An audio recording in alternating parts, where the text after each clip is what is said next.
رسول سے مضبوط کرنا ہے، اپنی عبادتوں کو بڑھانا ہے۔ سبحان اللہ، رجب کے روزوں کے بڑے فضائل ہیں، پہلے دن کے روزے کے، دوسرے دن کے روزے کے، تیسرے دن فضائل ہی، یعنی اب یوں سمجھیں کہ رحمتیں اور برکتیں نازل ہونے کا وقت آ گیا ہے، تو ہم نے بھی انشاءاللہ کمر باندھ لینی ہے۔ اور رجب کی پہلے 6 دن سبحان اللہ خواجہ خواجگان خواجہ غریب نواز رحمۃ اللہ تعالی کے عرس کے ایام ہیں، اور دنیا بھر میں عاشقان خواجہ صاحب کے یاد مناتے ہیں، ان کے ایصال ثواب کے لیے اجتماعات کرتے ہیں۔ اور پھر ماشاءاللہ رجب کا جو آخری عشرہ کہہ لیجئے، آخری دن کہہ لیجئے، ہمیں اس عظیم واقعے کی یاد دلاتے ہیں کہ جب شب معراج نبی پاک علیہ الصلوۃ والسلام رب کے مہمان بنے، اور اللہ تبارک و تعالیٰ نے اپنے حبیب کو یہ مرتبہ عطا کیا کہ سدرۃ المنتہا سے بھی آگے لامقام پر بلا کر اپنے دیدار سے اپنے حبیب کو مشرف فرمایا۔ تو بڑی برکتوں والا مہینہ ہے، اللہ کریم ہم سب کو اس مہینے کی برکتیں نصیب فرمائے۔ میٹھے میٹھے اسلامی بھائیوں، آج جس موضوع پر میں نے چند مدنی پھول پیش کرنے ہیں، تاریخ اسلام کا یہ وہ عظیم واقعہ ہے جو آج میں نے عرض کرنا ہے، اور میں مشورہ بھی دوں گا جو یہاں موجود اسلامی بھائی ہیں اور مدنی چینل کے ناظرین کو بھی، کہ اس واقعے کو ضرور، ظاہر بہت ساری باتیں بیان میں نہیں ہو سکیں گی، مگر one of the historical event in the history of Islam, اسلام کی تاریخ کا ایک شاندار باب ہے۔ اور یقین کریں جتنی بار اس واقعے کو پڑھتے ہیں، اس واقعے کو سنتے ہیں، ایمان تازہ ہوتا ہے۔ میری مراد ہجرت مدینہ کا وہ شاندار واقعہ ہے۔ میرے آقا علیہ الصلوۃ والسلام نے مکے سے مدینے ہجرت کیوں کی؟ یہ ایک بڑا اہم کوئسچن ہے کہ نبی پاک دنیا میں جب تشریف لائے تو مکہ پاک میں تشریف لائے۔ آپ نے جائے ولادت مصطفیٰ امید ہے دیکھی ہوگی، جو صفا مروہ کے پیچھے جو لائبریری بنی ہوئی ہے، وہاں نبی پاک علیہ الصلوۃ والسلام کی ولادت ہوئی۔ میرے آقا علیہ الصلوۃ والسلام نے اپنی زندگی کے 53 سال، یاد رہے 63 ایئرز نبی پاک کی مبارک عمر ہے، اور آؤٹ آف 53 ایئرز 53 سال نبی پاک علیہ الصلوۃ والسلام نے مدینہ منورہ میں گزارے، ٹھیک ہے، مکہ پاک میں گزارے۔ میرے آقا نے 53 سال مکہ پاک میں گزارے، بچپن بھی وہاں گزرا، جوانی بھی وہاں گزری، اسلام کے ابتدائی ایام بھی وہاں گزرے۔ مگر ماجرا کیا بنا، کیوں نبی پاک مکہ چھوڑ کر مدینے تشریف لے گئے؟ یاد رہے کہ اب یہ مدینے میں اسلام پھیلنے کی وجوہات بھی ہم سنیں گے، مگر 11 سنِ نبوی تھا، پیارے آقا کے اعلان نبوت کا 11واں سال۔ اس کا مطلب نبی پاک کی عمر مبارک ہے 51 برس، 40 سال کی عمر میں اعلان نبوت کیا۔ تھوڑا سا ہسٹری آپ کو یاد بھی ہونی چاہیے، اس لیے میں دہرائی بھی ساتھ کرتا جاؤں گا۔ 11 سنِ نبوی ہے، اور نبی پاک علیہ الصلوۃ والسلام اس زمانے میں معمول کے مطابق جب لوگ حج پر آتے تھے تو پیارے آقا علیہ الصلوۃ والسلام انہیں اسلام کی دعوت دینے کے لیے منا جاتے۔ یاد رہے کہ غیر مسلم بھی حج کرتے تھے اس زمانے میں، جو غیر مسلم تھے وہ بھی بت پرست تھے مگر حج کو آتے تھے، وہ بتوں کی پوجا کرنے کے لیے آتے تھے، اللہ کو نہیں مانتے تھے۔ اب کیا ہوا، نبی پاک منا تشریف لے گئے، قرآن مجید کی آیتیں سنا کر انہیں اسلام پیش کیا۔ یہاں پر جو منا ہے، یہاں پر ایک مسجد آج بھی قائم ہے، مسجد عقبہ کے نام سے۔ عقبہ کہتے ہیں گھاٹی کو، پہاڑ کے پیچھے جو سائیڈ ہوتا ہے، تو منا میں ایک جگہ تھی عقبہ میں، وہاں پر قبیلہ خزرج مدینہ منورہ سے 6 لوگ آئے، پیارے آقا سے قرآن کی آیتیں سنی، نبی پاک کا مبارک انداز دیکھا اور کلمہ پڑھ کر مسلمان ہو گئے۔ پہلا قافلہ جو مدینے سے آیا تھا وہ 6 لوگ تھے۔ 1 سال گزر گیا، 12 سنِ نبوی آ گیا، اب نبی پاک علیہ الصلوۃ والسلام کے پاس وہاں سے دوسری بار یہ جو لوگ آئے، یہ بیت عقبہ ثانیہ کہلاتی ہے۔ اس میں میرے میٹھے اسلامی بھائیوں نبی پاک علیہ الصلوۃ والسلام کے پاس تقریباً 12 لوگ آئے اور پیارے آقا کے ہاتھوں پر ایمان قبول کیا۔ اب تیسری بار 13 سنِ نبوی میں نبی پاک علیہ الصلوۃ والسلام کے پاس 72 لوگ آئے جنہوں نے کلمہ پڑھا اور اسلام قبول کر لیا۔ یعنی مدینے میں بتدریج اسلام پہنچتا رہا۔ اب ان 72 لوگوں نے نبی پاک سے عرض کی کہ حضور آپ ایک کرم فرمائیں، بلکہ جب دوسری بار 12 مسلمان ہوئے تو انہوں نے نبی پاک سے عرض کیا تھا کہ حضور آپ کرم فرمائیں، کوئی ایک مبلغ، کوئی ایک صحابی رسول ہمارے ساتھ بھیج دیں تاکہ مدینہ شریف میں لوگوں کو اسلام کی وہ دعوت پیش کریں، 1 سال بعد آپ سے یہاں ملاقات ہوتی ہے۔ پیارے آقا نے حضرت مصعب بن عمیر رضی اللہ تعالیٰ عنہ کو ان کے ساتھ کر دیا۔ نبی پاک نے ایک ایسا مبلغ بھیجا، اب انہوں نے مدینہ پاک جا کر گھر گھر میں اسلام پہنچا دیا۔ ایسا اسلام پھیلنے لگا کہ تیسرے سال 72 لوگ تو مینا آ گئے نبی پاک کے پاس، کلمہ پڑھ کر مسلمان بھی ہوئے، اور آقا سے اب عرض کی کہ حضور آپ مدینے آئیے۔ اب بڑا تاریخی مکالمہ ہوا، وہ جملے ذرا سنیے گا کہ جب یہ بڑی تیزی کے ساتھ اسلام قبول کر رہے تھے اور مدینے والے آئے تو حضرت عباس جو ابھی ایمان نہیں لائے تھے، ان پیارے آقا علیہ الصلوۃ والسلام کے مبارک چچا حضرت عباس ابھی ایمان نہیں لائے تھے، مگر انہوں نے ان مدینے والوں سے کہا کہ دیکھو ہمارے اندر محمد صلی اللہ تعالیٰ علیہ وسلم اپنے خاندان بنی ہاشم میں ہر طرح محترم ہیں، باعزت ہیں، ہم لوگ دشمنوں کے مقابلے میں ان کے سامنے کھڑے ہو جاتے ہیں، سینہ سپر ہو جاتے ہیں۔ دیکھو اگر تم اپنے وطن میں لے جانے کی خواہش ہو نا تو اگر مرتے دم تک ان کا ساتھ دے سکو تو آفر کرنا، انہیں بلانا، ورنہ بہتر ہے ابھی سے واپس چلے جاؤ۔ اب ان لوگوں کا جوش و جذبہ جو تھا، انہوں نے کیا کمال کی بات کی، انہوں نے کہا ہم لوگ تلواروں کی گود میں پلے ہیں، ہم کسی طرح بھی نبی پاک علیہ الصلوۃ والسلام کا ساتھ نہیں چھوڑیں گے۔ مگر انہوں نے نبی پاک سے بڑی عجیب بات کی، کہا حضور دیکھیں آپ ہمارے پاس ضرور تشریف لائیں، ہم آپ کے ہیں، لیکن جب آپ مدینے آئیں گے نا تو یہودی جو مدینے کے ہیں وہ ہمارے خلاف ہو جائیں گے۔ اب جب وہ ہمارے خلاف ہوں گے اور آپ واپس مکے اپنے شہر چلے گئے تو ہمیں تنہا نہ چھوڑیے گا۔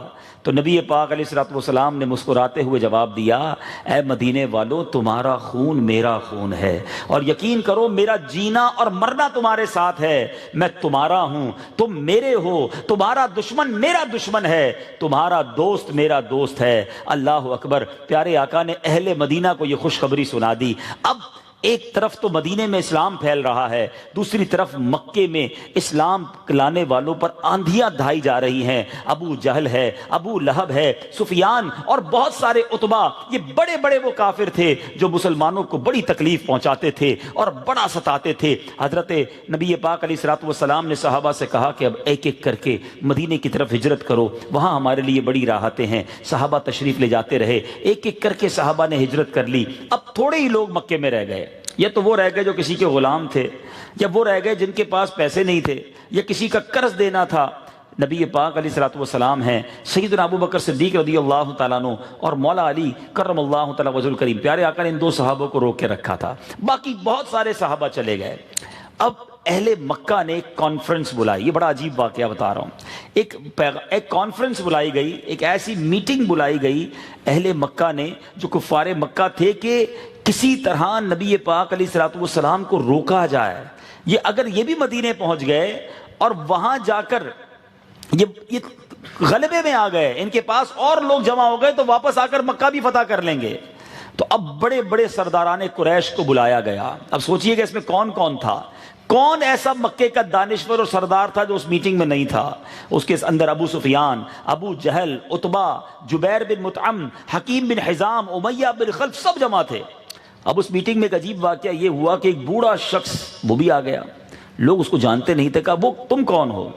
وہ شیطان ابلیس تھا جو ایک بوڑھے شخص کی شکل میں اس میٹنگ میں آیا۔ کہا آپ کا نام کیا ہے؟ اب سنیے گا شیطان نے اپنا تعارف کیا کروایا۔ شیطان کہتا ہے میں شیخ نجد ہوں۔ کہا اچھا ٹھیک ہے، نجد سے آئے ہوں گے کوئی شیخ صاحب، ان کو بھی بٹھا لیا گیا۔ اب مشورہ ہوا کہ کس طرح روکا جائے، تو کسی نے کہا کہ ایسا کرتے ہیں کہ ان کو کسی کوٹھڑی میں قید کر دیتے ہیں، نبی پاک علیہ الصلوۃ والسلام کو کسی مکان میں بند کر دیتے ہیں تاکہ ان کا پیغام لوگوں تک نہ پہنچے۔ تو کسی نے جواب دیا کہ نہیں، یہ طریقہ صحیح نہیں ہے، ان کے جانثار ایسے ہیں جو ان کو کسی طرح بھی چھڑا لے جائیں گے۔ کسی نے مشورہ دیا ایسا کرتے ہیں کہ ان کو مکے سے باہر نکال دیتے ہیں، کسی اور شہر میں بھیج دیتے ہیں۔ تو دوسرے نے کہا کہ نہیں، اس کی مخالفت ابلیس شیطان نے بھی کی، شیخ نجد جو بنا ہوا تھا، کہتا نہیں یہ جدھر جائیں گے ان کی باتیں اتنی اچھی ہیں، اتنی میٹھی ہیں، لوگ ان کی گرویدہ ہو جائیں گے، یہ وہاں بھی لوگوں کو جمع کر لیں گے۔ ابو جہل نے بڑا مکارانہ پلان کیا، اس نے کہا ایسا کرو کہ ہر قوم کا ایک سردار انوالو ہو جائے اور ہر قوم کا ایک بہادر ساتھ دے، اور سب مل کر ایک ہی بار ان پر حملہ کر دیتے ہیں، اور اس حملے سے جب یہ معاذ اللہ شہید ہو جائیں گے، قتل کر دیے جائیں گے، تو یہ بنی ہاشم ہم سب سے بدلہ کیسے لیں گے؟ تمام قوموں سے لڑائی کیسے لڑیں گے؟ ان کے پاس رزلٹ میک اور رپلائی میں آسان معاملہ نہیں رہے گا۔ ٹھیک ہے جناب، یہ طے کر لیا، شیطان بڑا خوش کا، یہ بالکل صحیح مشورہ ہے۔ شیخ نجد نے اس مشورے کو اوکے کر دیا۔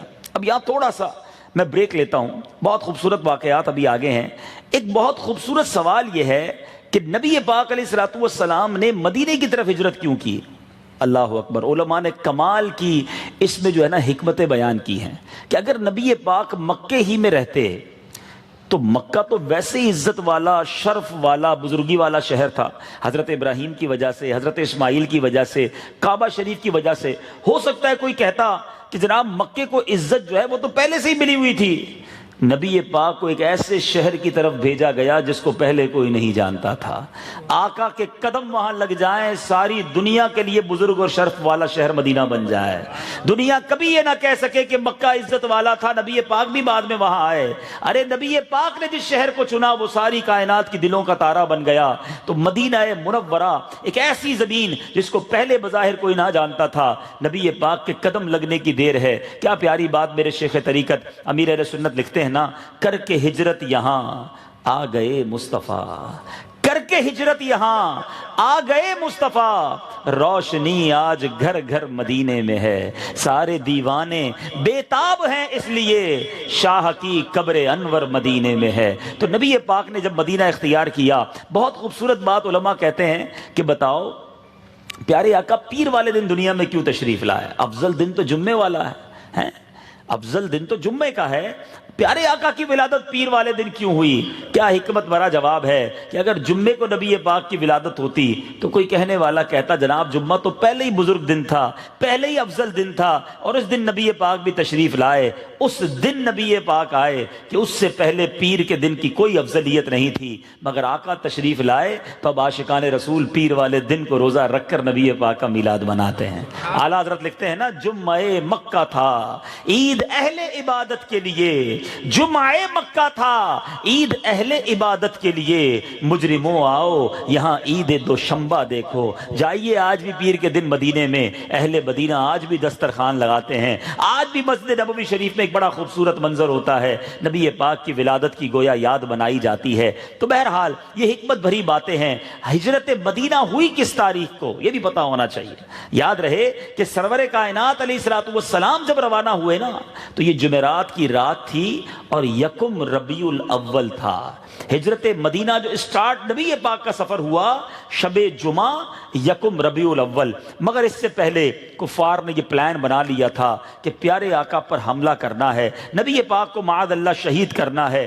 اب اللہ تبارک و تعالی نے جبریل امین کے ذریعے نبی پاک کو یہ پیغام دے دیا کہ یا رسول اللہ آپ اب ہجرت کر جائیے، آج رات آپ اپنے بستر پر نہیں سوئیں گے۔ اب نبی پاک علیہ الصلوۃ والسلام چلچلاتی دھوپ میں سیدنا ابو بکر صدیق رضی اللہ تعالیٰ عنہ کے گھر جاتے ہیں۔ بی بی عائشہ صدیقہ رضی اللہ تعالیٰ عنہا فرماتی ہیں نبی پاک کا صدیق اکبر سے پیار دیکھو، پیارے آقا کا کنیکشن اور دوستی سیدنا ابو بکر صدیق سے کیسی تھی۔ حضرت عائشہ فرماتی ہے جب سے میں نے ہوش سنبھالا ہے، جب سے میں نے ہوش سنبھالا ہے، روزانہ نبی پاک علیہ الصلوۃ والسلام ہمارے گھر تشریف لایا کرتے، ڈیلی نبی پاک کا وزٹ سیدنا ابو بکر صدیق رضی اللہ عنہ کے گھر ہوتا۔ مگر یہ وہ دن تھا، یہ وہ وقت تھا کہ جو ایسے وقت میرے آقا تشریف لے گئے جس وقت عموماً تشریف نہیں لے جایا کرتے تھے۔ صدیق اکبر رضی اللہ تعالیٰ عنہ جب دیکھا کہ نبی پاک تشریف لائے ہیں تو آقا علیہ الصلوۃ والسلام نے فرمایا اے ابو بکر تخلیہ کر لو،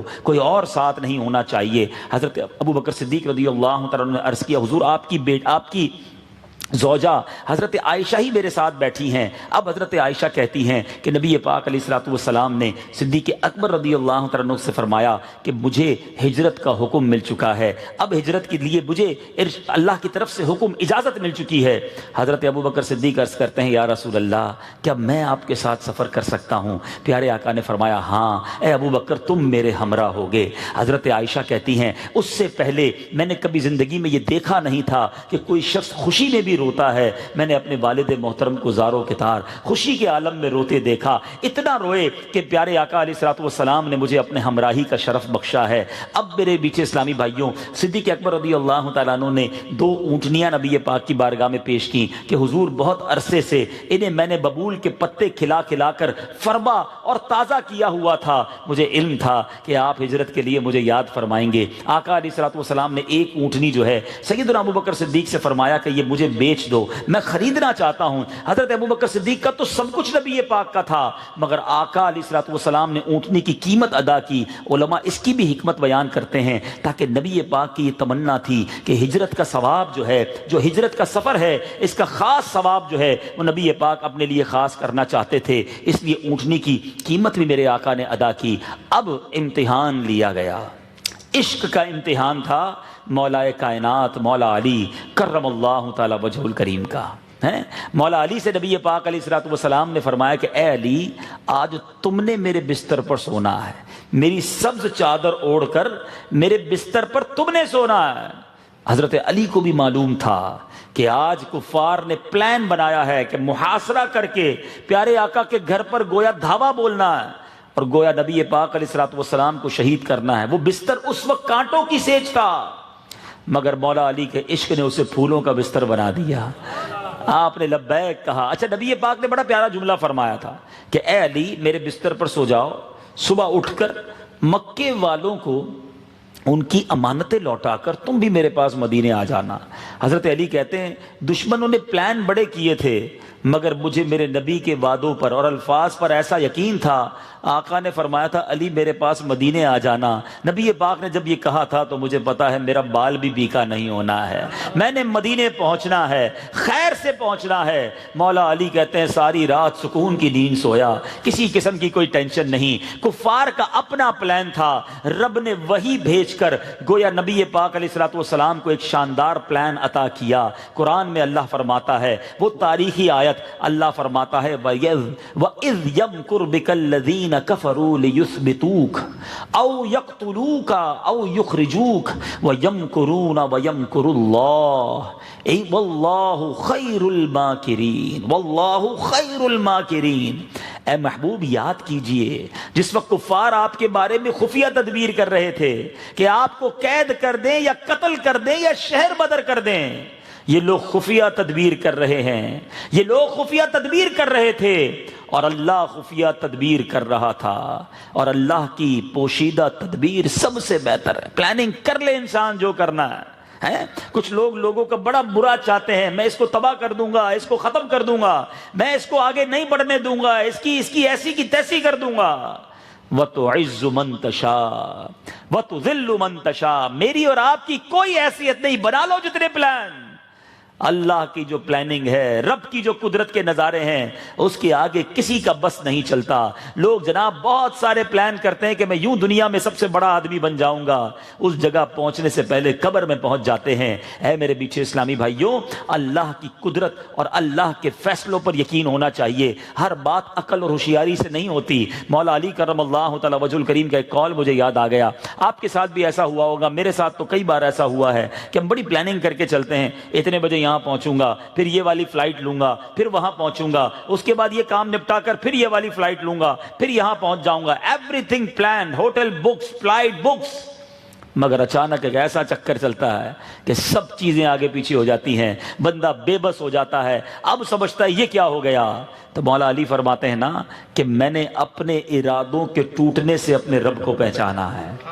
ارادے ٹوٹتے ہیں تو پتہ چلتا ہے کوئی ہے جس کے ہاتھ میں ساری پلاننگ ہے، کوئی ہے جس کے ہاتھ میں یہ قدرت ہے کہ وہ جب چاہے ہمارے نظام کو تبدیل کر سکتا ہے۔ کفار نے بڑے پلان کیے تھے، تلواریں لیے کھڑے ہیں۔ اب دیکھو نبی پاک علیہ الصلوۃ والسلام وہاں سے نکلے کیسے، اللہ اکبر، بڑا خوبصورت جملے ہیں۔ پیارے آقا علیہ الصلوۃ والسلام جب مولا علی کرم اللہ تعالی وجہ الکریم کو اپنی بستر پر لٹایا تو باہر کفار موجود تھے۔ پیارے آقا علیہ الصلوۃ والسلام جو ہیں ان کفار مکہ کے سامنے نکلے، سورہ یاسین کی تلاوت کرتے ہوئے ابتدائی آیات، اور ہاتھ میں میرے آقا نے مٹی پکڑی، مٹی کی سمجھ لے کہ ایک مٹھی بھری ہوئی تھی مٹی کی۔ نبی پاک علیہ الصلوۃ والسلام نے وہ مٹی جو ہے ان کفار کے سر پہ ڈالنا شروع کی۔ ان کو نبی پاک نظر نہیں آ رہے اور پیارے آقا سب کے سروں پر وہ خاک ڈالتے ہوئے ان کے سامنے سے نکل گئے۔ کفار کھڑے ہیں، محاصرہ کر کے، تو ایک شخص دور سے آیا، کہا کس کا انتظار کر رہے ہو؟ تو کہا محمد عربی صلی اللہ تعالیٰ علیہ وسلم اس گھر میں سو رہے ہیں، ہم نے ان پر حملہ کرنا ہے۔ کہا وہ ابھی تو آپ کے سامنے سے گزر کر گئے ہیں۔ کہا یہ کیسے ہو سکتا ہے؟ کہا اپنے اپنے سروں پر دیکھو، وہ مٹی بھی ڈال کر گئے ہیں۔ جب سر پہ سب نے ہاتھ لگایا تو سب کے سروں پر مٹی تھی، سارے حیران کہ یہ مٹی کہاں سے آئی۔ نبی پاک ان کے سامنے سے نکل گئے۔ بریلی کے تاجدار جبھی تو لکھتے ہیں نا، جان ہے جان کیا نظر آئے، جان ہے جان کیا نظر آئے، کیوں عدو گرد غار پھرتے ہیں۔ آقا ان کے سامنے سے گزر گئے، انہیں نظر نہیں آئے۔ اب جب صبح ہوئی، اس بستر سے مولا علی کرم اللہ تعالی وجہ الکریم کھڑے ہوئے، یہ سب ہاتھ ملتے رہ گئے، اور نبی پاک صدیق اکبر رضی اللہ تعالیٰ عنہ کے ساتھ اب غار ثور کی طرف روانہ ہوئے۔ اللہ اکبر، وہ عشق بھرا سفر شروع ہوا۔ وہ عشق کی داستان ہے کہ جتنی بار پڑھیں ایمان تازہ ہو جاتا ہے۔ آپ جب تک غار ثور گئے نہیں ہوں، میری بات سمجھنا آسان نہیں۔ اللہ مجھے اور آپ کو بار بار مکے کی حاضری عطا فرمائے۔ جب جبل نور پر جا کر غار ثور کا سفر کرتے ہیں، 5,500-6 ہزار فٹ کی بلندی پر جب جاتے ہیں تو انسان کی عقل حیران ہو جاتی ہے کہ آج تو سیڑھیاں بھی بنا دی گئی ہیں، پھر بھی چلنے میں انسان تھک کے چور ہو جاتا ہے۔ جب دشمن کا خوف ہو، پیچھے سے دشمن آ رہے ہوں، اور یہ خوف ہو کہ کہیں کوئی دیکھ نہ لے، ایسے وقت میں جب پتھر بھی ہوں، کانٹے بھی ہوں، یہ سفر کیسے ہوا ہوگا؟ نبی پاک علیہ الصلوۃ والسلام پنجوں کے بل چل رہے تھے تاکہ کہیں قدم کے نشان ان کفار کو پتہ نہ چل جائے کہ پیارے آقا اور صدیق اکبر کس طرف گئے ہیں، تو پنجوں کے بل چل رہے تھے۔ حضرت ابوبکر صدیق نے دیکھا کہ کہیں آقا کے قدم کو نقصان نہ پہنچے، تکلیف نہ ہو جائے، زخم نہ لگ جائے۔ عرض کرتے حضور میرے کاندھے پر تشریف لے آئیے۔ نبی پاک کو کاندھوں پر بٹھایا۔ آج نوجوان اس پہاڑ پر اکیلا نہیں چڑھ سکتا، مگر ابوبکر صدیق رضی اللہ تعالیٰ عنہ نے کونین کے والی کو اپنے کاندھوں پر اٹھایا اور یہ پہاڑ پر چڑھنا شروع کیا۔ اور پہاڑ پر پہنچنے سے پہلے کیا کیا؟ حضرت ابوبکر صدیق رضی اللہ تعالیٰ عنہ کبھی دائیں چلتے، کبھی بائیں چلتے، کبھی آگے چلتے، کبھی پیچھے چلتے۔ سرکار دو عالم صلی اللہ تعالیٰ علیہ وسلم نے سیدنا ابوبکر صدیق سے سوال کیا، اے ابوبکر کیا بات ہے، کبھی دائیں چلتے ہو، کبھی بائیں، کبھی آگے اور کبھی پیچھے؟ سوچئے اس عاشق اکبر نے کیا جواب دیا۔ عرض کرتے ہیں یا رسول اللہ صلی اللہ تعالیٰ علیہ وسلم، جب مجھے یہ خوف ستاتا ہے کہ دشمن دائیں طرف سے حملہ کر دے گا تو میں دائیں طرف آ جاتا ہوں۔ جب یہ خیال آتا ہے کہ بائیں طرف سے اٹیک نہ کر دے، میں لیفٹ آ جاتا ہوں۔ آقا جب یہ دل میں خیال آتا ہے آگے سے حملہ نہ ہو جائے، میں آگے آ جاتا ہوں۔ حضور جب یہ خیال آتا ہے پیچھے سے حملہ نہ ہو، میں پیچھے آ جاتا ہوں۔ نبی پاک فرماتے ہیں اے ابو بکر، کیا تم یہ پسند کرتے ہو کہ اگر کوئی تکلیف پہنچے تو تمہیں پہنچے، مجھے نہ پہنچے؟ آپ رضی اللہ تعالیٰ عنہ نے عرض کی یا رسول اللہ، اس رب ذوالجلال کی قسم جس نے آپ کو حق کے ساتھ مبعوث فرمایا، میں تو یہ پسند کرتا ہوں کہ کوئی بھی تکلیف و مصیبت ہو تو مجھے پہنچے، آپ کو کوئی تکلیف نہ پہنچے۔ ایسا عشق تھا سیدنا ابوبکر صدیق کا۔ اب سیدنا ابوبکر صدیق پیارے آقا کو کاندھے پر اٹھائے غار ثور تک پہنچ گئے۔ پہلی بار اس غار میں جانا ہے۔ عرض کی حضور آپ باہر تشریف رکھیے، میں اندر جاؤں گا۔ غار کو صاف کیا، کافی سارے سوراخ تھے، اپنی چادر کے ٹکڑے کیے اور سوراخ کے اندر ڈالتے چلے گئے، اور اس کے بعد دیکھا کہ 1-2 سوراخ باقی ہیں، وہاں پر اپنا پیر رکھ دیا اور نبی پاک سے عرض کی حضور اندر تشریف لائیے۔ پیارے آقا علیہ الصلوۃ والسلام نے اندر آ کر صدیق اکبر سے سوال کیا، اے ابو بکر تمہارے کپڑے کا کیا ہوا، تمہاری چادر کا کیا ہوا؟ عرض کی حضور بڑے سوراخ تھے، اس چادر کے ٹکڑے کر کے سوراخ بند کر دیے۔ سنو پیارے آقا نے صدیق اکبر کو کیا دعا دی۔ میں اور آپ دعا کرتے ہیں کہ اللہ جنت میں نبی پاک کا پڑوس عطا کرنا۔ صدیق اکبر کی قسمت پر ہماری جانیں قربان۔ نبی پاک نے دعا کی، یا اللہ قیامت کے دن ابو بکر کو جنت میں میرے ساتھ جگہ عطا فرمانا۔ اچھا ایک تو دعا دی، سڈنلی رائٹ اوے جبریل امین کے ذریعے وحی بھیجی گئی کہ بے شک آپ کے رب نے آپ کی دعا قبول فرما دی ہے۔ قبولیت کا انعام بھی مل گیا صدیق اکبر رضی اللہ تعالیٰ عنہ کو۔ اب سنو پیارے آقا سیدنا ابوبکر صدیق کے قدموں میں آرام کرتے ہیں۔ واقعہ کتنی بار سنا ہے، مگر جب سنو، کیونکہ بات محبوب کی ہے نا، بات پیاروں کی ہے، اچھی ہی لگتی ہے۔ نبی پاک گود میں آرام فرمائیں۔ علماء بڑی پیاری بات لکھتے ہیں، فرماتے ہیں صدیق اکبر رضی اللہ تعالیٰ عنہ نے اس وقت جو عبادت کی نا، کائنات میں وہ عبادت کوئی اور نہیں کر رہا تھا۔ دیدار مصطفیٰ جس انداز سے سیدنا صدیق اکبر نے کیا، نبی پاک گود میں ہیں، اس وقت ساری کائنات میں کوئی اور یہ عبادت نہیں کر رہا تھا۔ بہرحال سانپ نے کاٹا، صدیق اکبر نے صبر کیا، نبی پاک نے لعاب دہن لگایا، صدیق اکبر رضی اللہ تعالیٰ عنہ کا جو زہر کا اثر تھا وہ چلا گیا، مگر صدیق اکبر رضی اللہ تعالیٰ عنہ نے ایک بات ہمیں سکھا دی۔ جو آج اس واقعے کا پہلا میسج میں آپ کو دینا چاہتا ہوں کہ جان بچانا تو فرض تھا نا. صدیق اکبر رضی اللہ تعالیٰ عنہ نے کیوں اس وقت ریئیکٹ نہیں کیا, فرض ادا نہیں کیا کہ یا رسول اللہ مجھے سانپ نے کاٹ لیا ہے, آپ بیدار ہو جائیں ورنہ میں مر جاؤں گا, اور جان بچانا فرض ہے. صدیق اکبر سے بڑا عالم تو آج کوئی نہیں نا, امیر المومنین تھے, خلیفۃ المسلمین تھے, مگر ہمیں کیا بتا گئے کہ جان جاتی ہے تو چلی جائے, نبی پاک کے آرام میں خلل نہیں آنا چاہیے, آقا کی رضا پر جان قربان ہے, جان بچانا فرض تھا. اور اسی طرح کا واقعہ آپ نے کئی بار سنا ہوگا کہ مقام صحبہ پر مولا علی کرم اللہ تعالی وجہ الکریم کہ آپ کے ساتھ کیا ہوا, آپ کی گود میں نبی پاک آرام فرما رہے ہیں, پیارے آقا نے عصر پڑھ لی تھی, مولا علی نے پڑھنا باقی تھی اور سورج غروب ہو رہا تھا. ایک عقل تو یہ کہتی ہے مولا علی تو وہ ہیں, آقا فرماتے میں علم کا شہر ہوں, علی اس کا دروازہ ہے. نبی پاک سے عرض کر دیتے حضور کہ بیدار ہو جائیں, آرام روک دیں, میری نماز چلی جائے گی, نماز پڑھنا تو فرض ہے نا. مگر مولا علی نے بھی آرام میں خلل نہ ڈالا. یہ دو بڑے بڑے صحابہ کرام اس زمانے کے بگیسٹ مفتی ہیں, ان کا یہ طرز عمل ہمیں کیا سکھا رہا ہے. ایک نے جان جانے دی, ایک نے نماز جانے دی. ہاں یہ الگ بات ہے کہ نبی پاک نے لعاب دہن لگا کر ابو بکر صدیق رضی اللہ تعالیٰ عنہ کو جان لوٹا دی اور دعا کر کے سورج پلٹایا, مولا علی کو عصر لوٹا دی.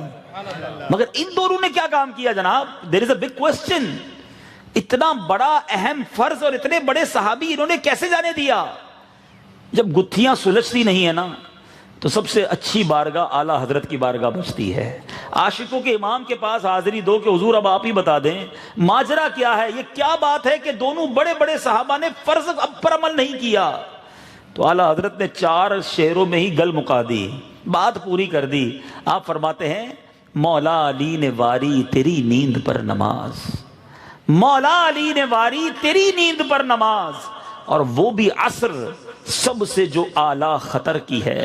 صدیق بلکہ غار میں جان ان پہ دے چکے, اور حفظ جان تو جان فروز غرر کی ہے. مطلب کیا کہ مولا علی نے اپنی نماز آپ کی ذات پر وار دی, اور وہ بھی نماز کون سی؟ عصر کی, جو بڑی احتیاط والی نماز ہے, تھوڑا ٹائم ہوتا ہے. ابو بکر صدیق رضی اللہ تعالیٰ نے غار میں جان دے دی, اور جان بچانا تو اہم ترین فرض تھا. مگر نبی پاک نے کیا کیا؟ ہاں تو نے انہیں جان انہیں پھیر دی نماز, پر وہ تو کر چکے جو کرنی بشر کی ہے. ان دونوں نے اپنے حصے کا کام کر دیا تھا. اب رزلٹ کیا آیا؟ اعلیٰ حضرت نے اب ہمیں سمجھا رہے ہیں. فرماتے ثابت ہوا کہ جملہ فرائض فرو ہیں, اصل الاصول بندگی استاج ور کی ہے. یہ سارے فرض جو ہیں یہ شاخیں ہیں, اصل اصول یہ ہے کہ نبی پاک راضی ہو جائیں, وہ راضی ہو جائیں تو رب بھی راضی ہو جاتا ہے.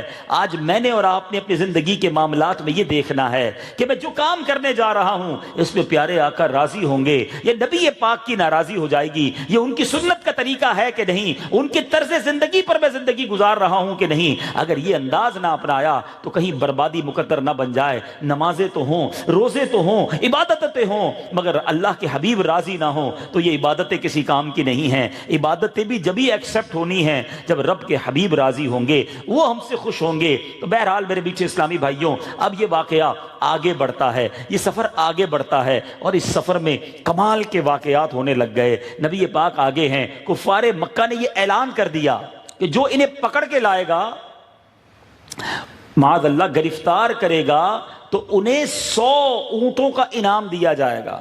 اچھا, اس زمانے میں 100 اونٹ کا مطلب یہ ہے کہ آج کوئی اعلان کر دے یہ کام کر دو تو 100 ٹویوٹا کرولا ملے گی آپ کو. اس زمانے کے اونٹ جو تھے وہ اتنے قیمتی تھے نا, ان لوگوں کے لیے سواری تھی, اتنا بڑا انعام تھا. اب سارے لوگ تلاش میں نکل پڑے کہ کہیں نہ کہیں تو یہ ملیں گے. اچھا, مزے کی بات بتاؤں, چونکہ وقت تھوڑا ہے, ورنہ ہماری ایک بڑی پیاری کتاب ہے فیضان ابو بکر صدیق رضی اللہ تعالیٰ عنہ, وہ حاصل کیجئے. اس میں نقشہ موجود ہے. اللہ کی رحمت سے مجھے اس راستے سے سفر کرنے کی سعادت ملی ہے. ہم جس راستے سے مدینہ شریف جاتے نا, یہ نارمل راستہ ہے. پیارے آقا اس راستے سے تشریف نہیں لے گئے تھے, ایک ہٹ کے اور راستہ اختیار کیا گیا تاکہ جس راستے میں دشمن گھات لگائے بیٹھے ہیں وہاں سے نہ جایا جائے, کسی اور راستے سے جایا جائے. بہرحال اب جب اس راستے سے نبی پاک علیہ الصلوۃ والسلام تشریف لے گئے تو راستے میں نبی پاک کے مزید معجزات کا ظہور ہونے لگا. سب سے پہلے پیارے آقا علیہ الصلوۃ والسلام ایک ایسے خیمے میں پہنچے, ایک ایسی بوڑھی عورت تھی جو مسافر جو گزرتے تھے ان کو کھانا پانی دیا کرتی تھی. پیارے آقا تھے, سیدنا ابوبکر صدیق رضی اللہ تعالیٰ عنہ تھے, آپ کے ساتھ آپ کے ایک اور ساتھی بھی تھے. تو نبی پاک علیہ الصلوۃ والسلام جب اس کے خیمے میں گئے تو وہ بوڑھی عورت جن کا نام تھا معبد رضی اللہ تعالیٰ عنہ, اللہ اکبر. میں جب بھی ان کا واقعہ پڑھتا ہوں یا بیان کرتا ہوں میں سوچتا ہوں کہ نبی پاک نے کچھ منٹ ان کے خیمے میں کیا گزار دیے, ساری دنیا معبد کو جاننے لگ گئی ہے.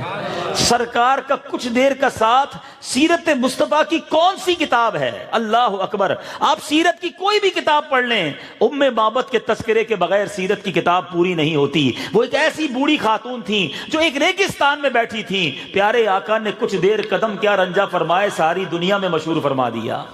اب سنو کیا ہوا. پیارے آقا اس خیمے میں گئے, اس بوڑھی عورت کے پاس اس وقت نہ کھانا تھا نہ پینے کو کچھ تھا, ایک لاغر بکری تھی. تو نبی پاک علیہ الصلوۃ والسلام نے دریافت فرمایا کیا دودھ ہے آپ کے پاس؟ معبد کہتی ہیں حضور میرے پاس تو کچھ بھی نہیں ہے, یہ بکری ہے اور اس کے تھن بھی خشک ہو گئے ہیں. نبی پاک نے فرمایا اگر اجازت دو تو میں اس بکری سے کچھ دودھ جو ہے وہ نکال لوں. تو کہا حضور آپ کر سکتے تو نکال لیجئے, ہے کچھ نہیں. پیارے آقا نے اس کے تھنوں کو صرف ہاتھ لگایا, بسم اللہ پڑھ کر تھن کو ہاتھ لگایا تو وہ تھن جو ہے وہ دودھ سے بھر گئے, اتنا بھر گئے کہ دودھ خود ہی بہنے لگ گیا. اب برتن لائے گئے, ایک برتن, دوسرا برتن, تیسرا برتن.